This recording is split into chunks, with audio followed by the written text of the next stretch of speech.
Welcome to Time to Heal. My name is Pam Hemphill, and I bring you the dark side of addiction to a whole new light. I have my guest here today, Sean. Yesterday we were out visiting the homeless and talked to them for a little while, and it was just a wonderful experience. And Sean, what you shared yesterday that we just listened to was just awesome. Where did all this passion come from, wanting to help the homeless people? I had some circumstances happen in my life where my life kind of turned upside down for a little while. And I really wasn't sure why it ended up the way that it did.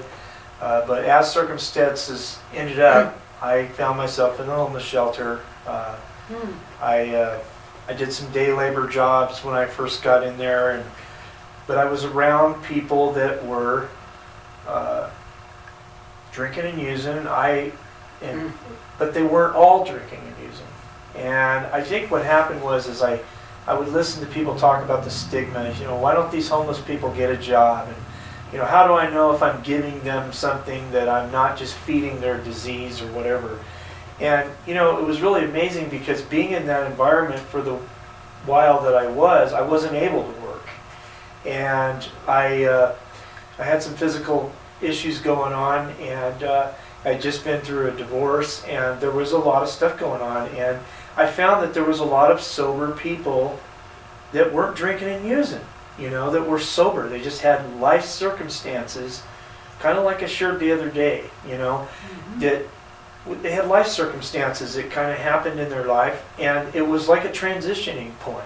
I've visited this shelter on several different occasions, and I have to say most of the faces have changed. So they've either gone on and gone outward, or hitchhiked across the country, or they got jobs and moved out and got places to live, but I've seen a transition there. So it leads me to believe that people don't just use it to use it, they do transition and move out and get housing or whatever it is that they, assistance.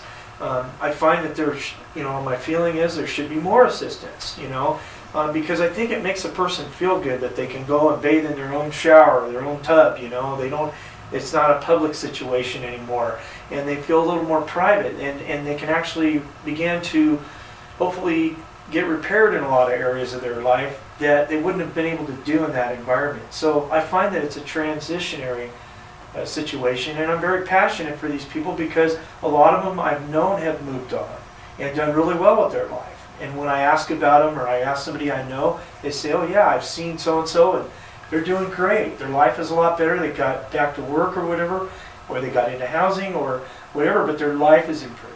And so this stigma that people just use in the system, it's very judgmental for our society to just think that way and draw their own conclusions. And then, of course, that creates skepticism, and then nobody wants to ever help these people at all. And I think it's black and white thinking, and we need to get out of that. Yes, the gentleman that, or the woman that's holding that sign up, the first thought for a lot of people is, I don't want to give them money because they're going to use it for drugs and alcohol. What are they using that money for, though? What is it that the community isn't providing that they are needing that extra money? Well, the amazing thing, and being in the shelter as I was, a lot of, and I have to say this, as you know, there's a lot of obesity and a lot of diabetes in our culture, and I've noticed that in the shelters, everybody is just completely fed, rice and beans or potatoes or a lot of white breads and stuff like that. And people are very limited on their income. Maybe they struggle getting food stamps, so otherwise they might eat a little bit better or whatever. And I'm not saying that people should be spoiled or we have an entitlement, you should feed us. It's not that at all. It's just that I've noticed that taking care of your body in a situation like that's real imperative too, because if you just eat sugar all day, and you're in a homeless environment, you're eating carbohydrates, and you're not getting healthy nutrition, which I've noticed too, that's even in the time that I was there, little by little these things were taken away to where people are just eating top ramen. They're living on that. So I can kind of understand why they fly signs, because they're asking for the public for help. And to buy decent food? To get some decent food. It's not always just drugs and alcohol, Being clean and sober in that environment as I was, and by my own admission, one day at a time, it's been over 19 years, for that period of time that I was 19 there. 19 years what? Clean and sober, in recovery. I was able to think clearly, but I also think that nutrition's a real important thing, and I think that as the donations and skepticism increases, less is given to people who need it. But it is hard at times. Can you share a little bit about that? Not drinking and using, because what is the things you think that they become the most depressed over when they're there? I think what happens is, and in my case, it's a shame that you're homeless. It's a feeling of you're useless. The stigma is so strong in our culture that you're a broken individual, you're not going to amount to anything. There's all these feelings of dread and despair. You walk across a crosswalk and you might not be dressed as well as the next guy, so you get a feeling inside of you're worthless and nobody cares about you, or maybe your family's thrown you away, or whatever the feeling is, and it's hard to go get a job when you feel that way. I mean, it's difficult, you know. There was a time where back then, you know, I noticed it. And I heard even people saying it, you know, God, I filled out 20 applications and couldn't find a job. Nobody called or nothing. And they had to give their address as a homeless shelter. It's like, well, you know, where's my options? You know what I mean? That's what I think I hear the homeless people saying. You know, is that they don't have a lot. There's a lot of things that people don't know. And if you've never been in that circumstance, it's easy to describe what it's like to walk to a handicapped person who's in a wheelchair. Because a guy in a wheelchair has never walked. Yes, it's understandable. Let's hold on for a minute, Sean, because there's a lady that was out there yesterday. I don't know if you remember her. She was sharing a little bit about. Yeah. So let's take a minute here and take a look at this clip. Hi, my name is Lindy. I've been off and on since 2007. I been through Sanctuary and I've been through City Lights more than once. I've been here since the end of probably August. Myself, personally, I just consider this a temporary bump in the road. As far as the people that are downtown underneath the bridge, I think mainly the most reason why they're here is because the city doesn't provide enough funding to provide enough housing. And we need to get more city officials and more people involved as far as donations and funds to be able to provide shelter for those who are in need. They don't ask to be here, they don't choose to be here. They are here because of a lot of reasons. And they need to make the city officials and the people around us, the community, need to make it a better situation. So bigger facilities, you know, find bigger buildings up to code and make a bigger facility. Another question I had for you, you know, I appreciate those signs where they say, I want a beer. You know? Yeah. But on the overall, didn't you say that at one time you knew some people that did get killed and did die from drinking? Yeah. Is it, there's that. Sure. How did you personally keep from drinking, seeing all this around you and experiencing those feelings that you said? Well, I've always been taught, and when I first got clean and sober, my sponsor hammered home the idea that, Sean, it's an inside job. No matter what your station is in life. And I think if I hadn't remembered those words, I might not have been able to get through that experience in the homeless shelter. But I always tried to remember that no matter what you go through in life, no matter how deep the valley is, there's hope. And I found more hope in the valley, believe it or not, than I did when everything was just perfect, the way I wanted it. Because you had to turn to a higher power. I had to turn to this higher power that everybody talks about. You know, and I tell people, you know what? He's the creator. I don't know how can you really name him anyway, or this entity, this creative energy, but this good feeling that comes over you, even in the midst of some of the worst emotions and feelings that you can imagine in an environment like that. Yeah, because like I shared yesterday too, even people with a lot of money become suicidal and depressed. And it can happen whether you're in the homeless shelter or living in a mansion, those feelings. And I want to bring this up real quick. We have a phone number here. If you're feeling suicidal, this is my little bracelet. It says, hold on, pain ends. And the number is 1-800-273-8255. And let's take a minute to look at this other clip where this gentleman sharing about his struggle with heroin. I'm from Seattle. Weed's not only a medicine there, it's recreation too now. It was something my doctors gave to me when I was in high school still. I couldn't figure out how to live without opiates. Doing whatever it took. Anything and everything pretty much imaginable. I seen it or did it or helped somebody do it to get a fix off it. Before I came here, I went to a treatment program in Nampa. I tried to quit so many times before and been sick for literally like the longest time I ever went was like a month and a half. Was sick the entire time. I got a year and 2 days off heroin now. I gave it up to go to this thing. This place kicked me out after 2.5 months because of personality conflicts. So I put it in the hands of God, and I thank God that He brought me to where I am. At one of my worst using points I'd been at. That's all God. And a little bit of human compassion and love.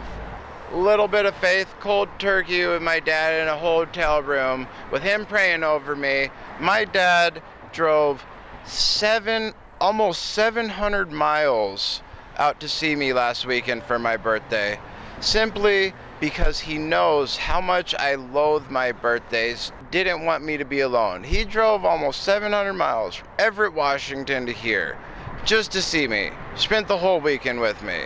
Maybe it is not all over. Maybe I can pull out of this trap, and that's all I'm trying to do. It's illegal for me to be out here. This is one of those places. There are some great people, generous, kind. Like I've been quoted in the paper before, I would even say godly, and I do not use that term lightly. There's also a lot of ignorance. Like, we all need help in our own different way. Me, I'm just trying to figure out who the heck I am again. I'm not trying to do that no more. Like I said, I just celebrated a year off that crap, and they're trying to send me to jail. I've got 2 camping tickets now, totaling $1,500 in fines, not to mention court costs, fees, and assessments, and all that other fun stuff they like to throw on top, and up to a year in jail because I don't have a place to go. No, not even that. I have places to go. I could go back to Seattle, but I don't want to get back in that life. I got friends and family that love me, will take me in for years, like have before, but I don't want to be back in that life. I'm tired of being sick every day. Here I found a place I can be healthy and reasonably happy, but they want to send us away again. Let's lock them up, huh? No. That'll show them to get clean. How dare they? Thank you. That his father was so willing to come and get him and got him into treatment, and but it sounds like he's gotten out of treatment. He's still on the streets, and that's kind of sad, you know. It's important that alcoholics and addicts understand that even though I'm an alcoholic, I don't smoke marijuana because I'll go back to alcohol. But what did you think about what he shared? Yeah, it's true, but I mean, it gets back to that very thing. In each of us, I think, Pam, is like a selector switch. Mm-hmm. And when that selector switch finally gets thrown, we're never the same again. And I think it's different for each and every individual. They have to they have to see that they're weak, that they need this power greater than themselves in order to do this, that we can't do it alone. And we need our friends. So that's back to, we have to surrender that this is an illness first. Yeah. And I remember Dr. Bob and Bill W. spoke a lot about that. He said, quit preaching to them about God. Yeah. Let's let them know that this is a hopeless illness and there's no cure. Yeah. And if you don't accept that first, Yeah. the rest ain't going to help you. Well, and the other thing too, Pam, is the problem is a lot of people think God, but they don't feel God in here. Mm-hmm. I think when the heart changes, then the mind changes along with it. And I think that happens different for each person. Yes. Also, I want you to just take a moment here and watch this clip. This is another gentleman that shared some issues and concerns about what's happening on the streets, and he gives a good testimony about this. Okay. I want people to understand that just because I'm homeless doesn't mean that I'm a drunk or a drug addict. And just because I'm in this situation doesn't mean that I'm a jailbird or I've burnt bridges. It's just how the way life is. So until people can actually see me as a human being, they'll never see me as a person that's a candidate for housing. And even if you do give me housing, let it be a hand up instead of a hand out. And that's the biggest thing that this city needs to realize. You know, giving a person a house for 2 years is fine and dandy, but start talking to some of these businesses around here, the same businesses that'll utilize someone coming from another culture or another country, but their own countrymen can't even get a job because I happen to walk by their place a few times a day and they know that I'm homeless. What's the difference of having a house if I don't have the means to keep it? There's a long way that this place has to go, and hopefully, if Lord willing, I can be a part to help.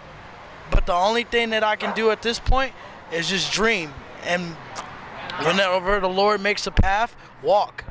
One of Boise's biggest things is that they value money over people.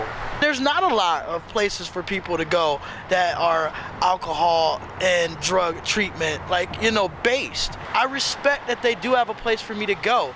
Yes, I do respect that they have sanctuary in the ROL. But if there isn't no real structure, if there isn't workshops to help me become a bigger person, a better person, what is the difference of me even signing in?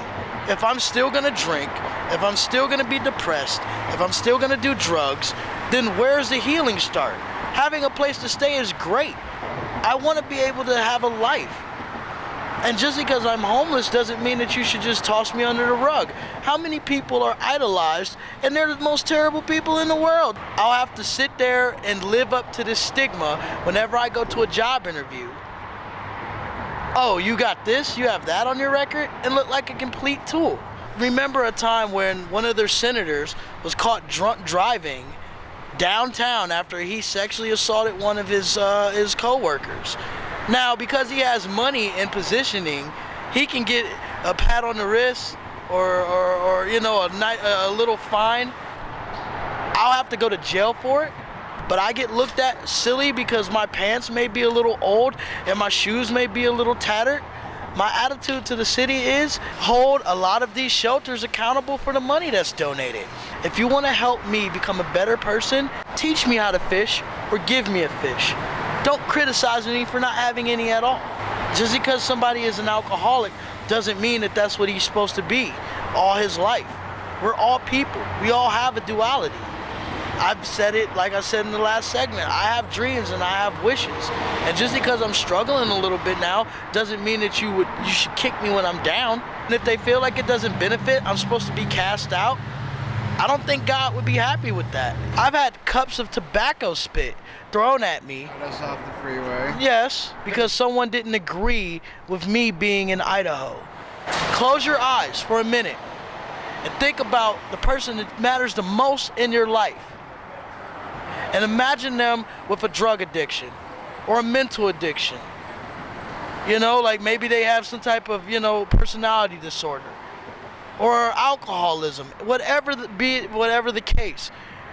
And you see them walking on the streets, homeless, tattered clothes, haven't ate. And even if they have ate, it's not proper nutrition. Who's a bum now? That's your family. I'm somebody's family. I'm somebody's loved one. I didn't come out here just because it's a free-for-all and I can get drunk or get stoned.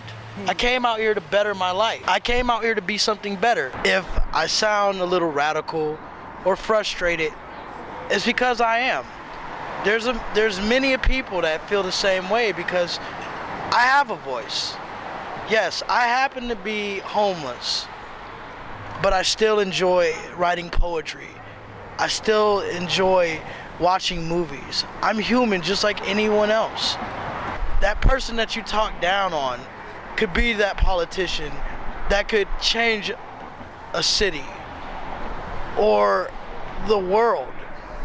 How do you know that if you nurture a child that might be in this situation, he might grow up and be a doctor that does something right?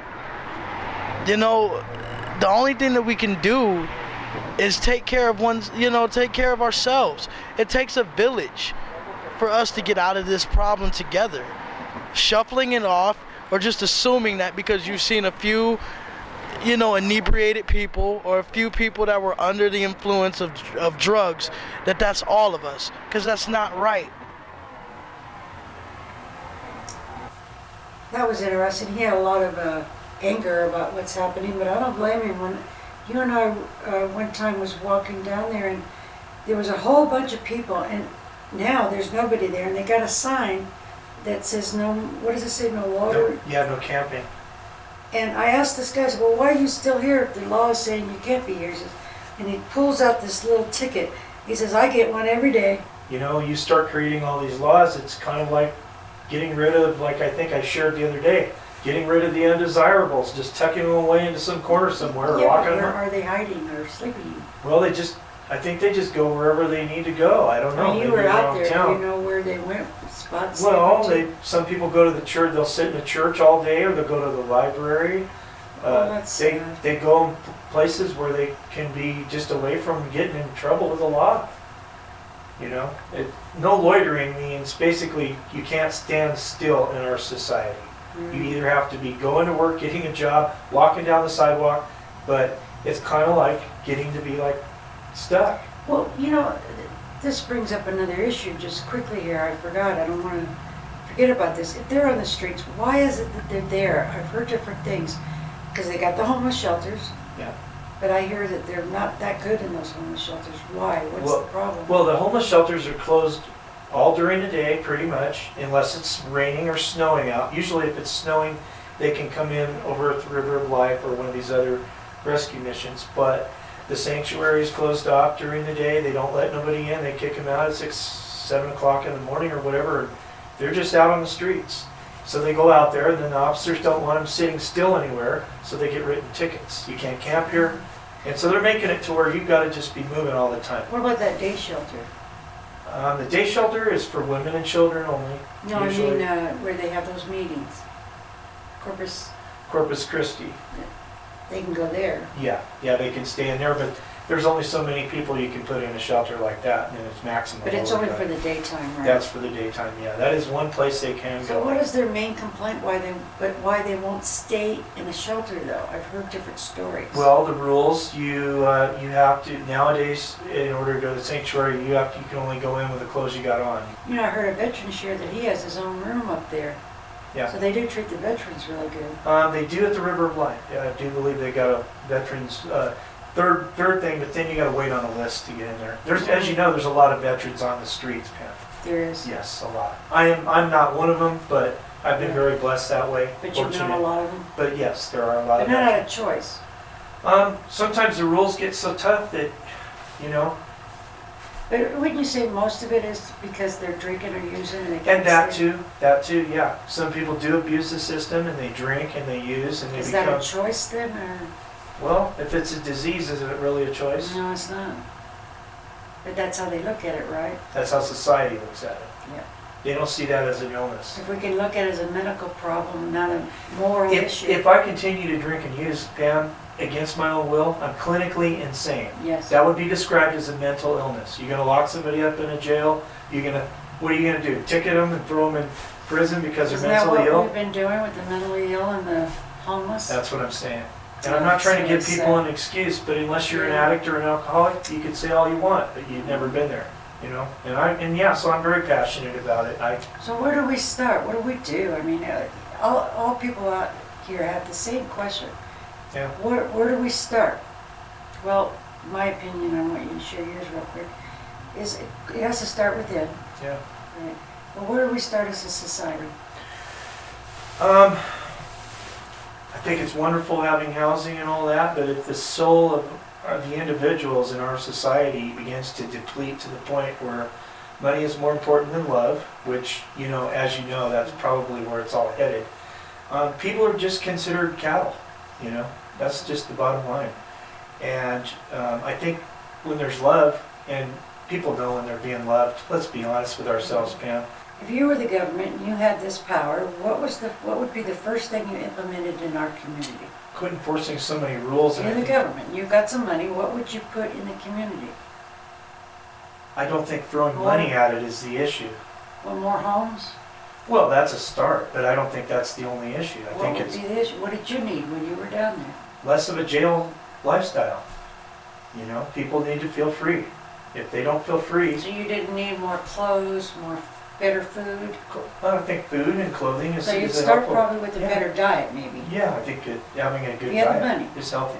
If you were in the government, you had the money, Yeah, you would probably make sure the shelters had better food, Yeah. because like you shared, it was terrible food. It's a setup to be a diabetic with what they're eating, all these carbs. it's just not the healthiest. Yeah, but it fills them up and it's cheap. Fills them up and it's cheap, and that's what matters. So food, nutrition first, right?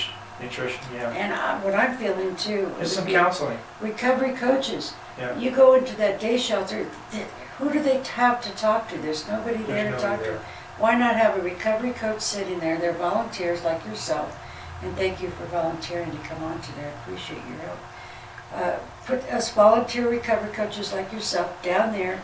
So if they say, hey, yeah, I really need to talk to you, you could help them. Yeah. You could help them get where they can get a job and all kinds of things recovery coaches do. And my feeling is it's more of an honor to do it for free than to really be paid. You know, it's not, we can't all be Mother Teresa's, but I think in this case, with the economy the way it is, it's good to have that support. Well, people in recovery, they say it's real important to do service work. So if anyone's listening in today, I hope there are that are in recovery. Yeah. What would And you say they could go do? Go Well, down they're there and gonna, volunteer? from what I understand, they're gonna open up a Boise Recovery Center here. Yeah, I've heard something. And they're gonna be able to help some of these people too in their circumstances. And I think it's really important. Yeah, I'd love to see that type of center utilized more, and even with recovery coaches in the drug court would be awesome. Yeah. Oh, there's so many things, but I think if I had the money in the government, the first thing I'd do is find some homes.